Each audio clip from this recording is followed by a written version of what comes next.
அன்பார்களே, புசிப்பதோ வானத்தின் மன்னா. இதை குறித்து சங்கீதத்தின் புஸ்தகம் 78 அதிகாரம் சங்கீதம் 78:25 இப்படி சொல்லுகிறது.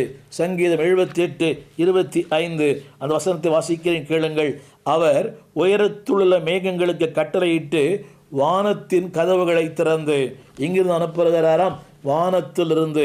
அடுத்த வார்த்தை, மன்னாவை அவர்களுக்கு ஆகாரமாய் வருஷிக்க பண்ணி வானத்தின் தானியத்தை அவர்களுக்கு கொடுத்தார்.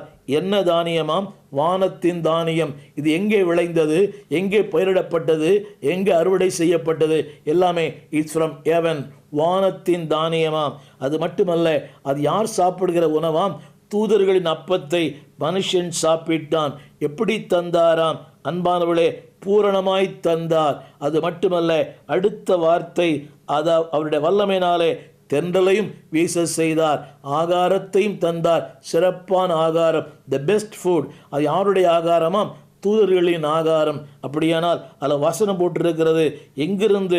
அந்த வானத்தின் தானியத்தின் மன்னாவுடைய இன்னொரு பெயர் வானத்தின் தானியம். அன்பானுள்ளே, இந்த தேவனுடைய வார்த்தை சொல்லுகிறது, நானே பயிரிட்டேன், நானே நீர்ப்பாய்ச்சினேன், நானே விளையச் செய்தேன், நானே உன் வாழ்க்கையிலே கொண்டு தருகிறேன். வானத்தின் தானியத்தை அவளுக்கு தந்தாராம். அது மட்டுமல்ல, அந்த வசனம் சொல்லுகிறது, எப்படி தந்தாராம்? It is not limited, is unlimited. அதாவது இவ்வளவு தான் இல்லை அன்பார்களே, எவ்வளவு புசிக்க முடியுமோ, அதாவது திருப்தியாய், நேர்த்தியாய், பூரணமாய். அந்த வசனம் எழுதப்பட்டிருக்கிறது 78 சங்கீதம் 25 வசனத்தில்.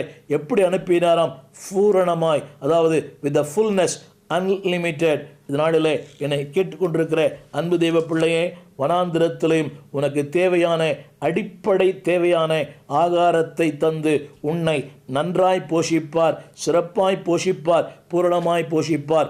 அன்றைக்கு எதை செய்தாரோ அதை இன்றைக்கும் அவரால் செய்ய முடியும்.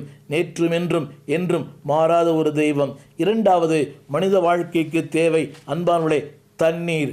அந்த தண்ணீரையும் அவர் தருகிறாராம். உபாகமத்தின் புஸ்தகம் 8 அதிகாரம் 15 வசனம். அங்கே சொல்லப்பட்ட வார்த்தை, கொள்ளிவாய் சர்ப்பங்கள், தேள்கள், தண்ணீர் இல்லாத வறட்சி, பயங்கரமான பெரிய வனாந்திரம்.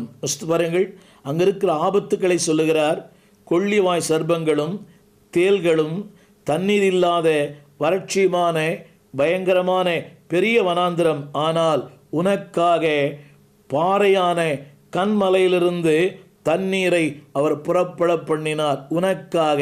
யோசித்து பாருங்கள், அக்கறை உள்ள தெய்வம், உண்மையில் ஆசை உள்ள தெய்வம், ஆதங்கம் உள்ள தெய்வம்.